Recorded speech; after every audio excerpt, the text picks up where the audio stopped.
जी नमस्कार, मेरा नाम सनी श्रीवास्तव। स्वागत है आपका टीचर्स अड्डा के यूट्यूब चैनल पे। ठीक है, आज देखिए एक न्यूज़ आई, आप मेरे पीछे पेपर की कटिंग देख रहे हैं जिसमें लिखा हुआ है कि उत्तर प्रदेश की बात हो रही है। राजकीय विद्यालयों में शिक्षकों के 8,905 पद भरे जाएंगे और ये बात हो रही है उत्तर प्रदेश लोक सेवा आयोग की तरफ से, क्योंकि ये जो वैकेंसी है ये यूपी एलटी ग्रेड और प्रवक्ता की वैकेंसी है। इसमें अगर मैं बाइफरकेट कर दूं तो एलटी ग्रेड यानी प्रशिक्षित स्नातक या सहायक अध्यापक जिन्हें हम बोलते हैं, उनके लगभग 7,258 पोस्ट हैं और जिनको हम लेक्चरर या पीजीटी टीचर आप बोल सकते हैं, प्रवक्ता, वो 1,647 पोस्ट है। टोटल लगभग ये हो गई 8,905 के आसपास जो पोस्ट, जो ब्यौरा दिया गया है। अब यहाँ पे दो तीन बातें समझने लायक हैं। पहली बात यह है कि अब जो तेजी आई है, तो अभी तक क्या विवाद चल रहा था, तो विवाद अहर्ता को लेकर था और नियमावली को लेकर था कि क्या रूल्स होंगे और एलिजिबिलिटी क्राइटेरिया क्या होगा। इसको लेकर बहुत सारे केसेस भी पड़े थे। इस पर अलग से कि नियमावली क्या चेंज हुई है, क्या हुई है, इस पर एक अलग से सेपरेट वीडियो बना देंगे। फिलहाल मैं आपको शॉर्ट में बातों को समझा रहा हूं।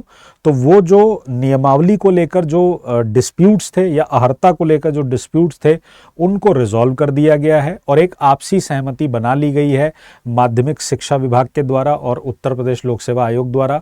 तो आपको जो नई वैकेंसी देखने को मिलेगी उसके अंदर आपको ये सारी चीजें देखने को मिल जाएंगी कि क्या नई नियमावली के आधार पे पद जो है वो निकाले जा रहे हैं।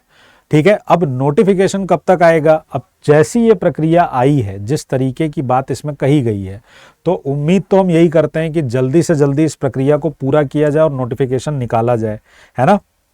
क्योंकि उससे पहले क्या हुआ था कि इसको नियमावली को वापस कर दिया गया था, फिर इसे क्या कर लिया गया, मान लिया गया।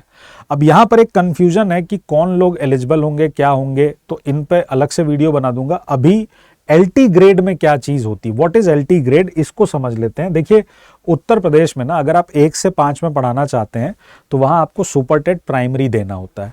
अगर आप 6 से 8 में पढ़ाना चाहते हैं तो उसके लिए आपका एक एलिजिबिलिटी क्राइटेरिया पास करना जरूरी है, जिसे हम कहते हैं सुपर टेट जूनियर।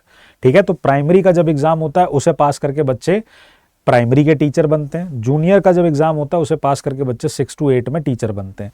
जब हम 9-10 में आते हैं तो जैसे बाकी राज्यों में आपको टीजीटी का पेपर देखने को मिलता है, यहां पर प्रशिक्षित स्नातक बोलते हैं, ट्रेंड ग्रेजुएट टीचर जिन्हें हम बोलते हैं, तो वो टीजीटी का होता है। ये माध्यमिक शिक्षा विभाग की तरफ से निकाला जाता है। उसी तरह से उत्तर प्रदेश लोक सेवा आयोग जो भी राजकीय विद्यालय चलते हैं उनके लिए टीचर्स को अपॉइंट करता है, जिन टीचर्स को एलटी ग्रेड कहा जाता है। एलटी का मतलब यहां पर लाइसेंशियस टीचर बोलते हैं। ये राज्य सरकार द्वारा मान्यता प्राप्त है कि ये किसी भी कॉलेज में, जो राजकीय कॉलेज है उसके अंदर क्या हो सकता है, ये पढ़ा सकते हैं। अब यहां पे दो चीजें हैं जो बहुत जरूरी हैं। यहां पर महिला वर्ग और पुरुष वर्ग ना, तो मेल और फीमेल दोनों के अलग अलग नोटिफिकेशन आते हैं। फीमेल का जो वर्ग आता है उसमें ओनली फीमेल ही फॉर्म भर सकती हैं, ओनली फीमेल ही फॉर्म भर सकती हैं। मेल वाले में मेल और फीमेल दोनों ही फॉर्म को भर सकते हैं। ठीक है, ये जो आप पद देख रहे हो इसमें भी आप ये मान के चलो कि लगभग आधी वैकेंसी मेल की है और आधी वैकेंसी फीमेल की है, तो एक अच्छी अपॉर्चुनिटी मिल जाएगी। यूपी टीजीटी का एग्जाम अभी तक हो नहीं पाया है, तो हम उम्मीद कर रहे हैं कि वो एग्जाम दिसंबर के 3rd वीक में बोला जा रहा था। तो अगर ये प्रक्रिया का उस एग्जाम से कोई लेना देना नहीं है तो ये भी हो सकता है कि ये चीज आपको जल्दी ही इसका नोटिफिकेशन देखने को मिल जाए।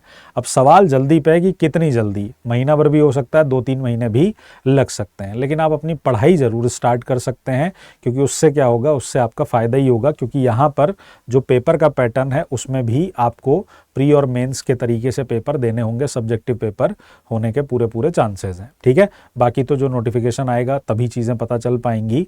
नियमावली में क्या बदलाव हुए, क्या चीज़ें हुई, इस पर अलग से एक वीडियो आयुष सर ने बना रखी है, आप चाहें तो उसे देख सकते हैं, या आप अगर कमेंट बॉक्स में लिखेंगे तो उस पर एक अलग से वीडियो बना दी जाएगी। ध्यान रखिएगा अपना, ऐसे ही आगे किसी न्यूज़ के साथ मिलेंगे।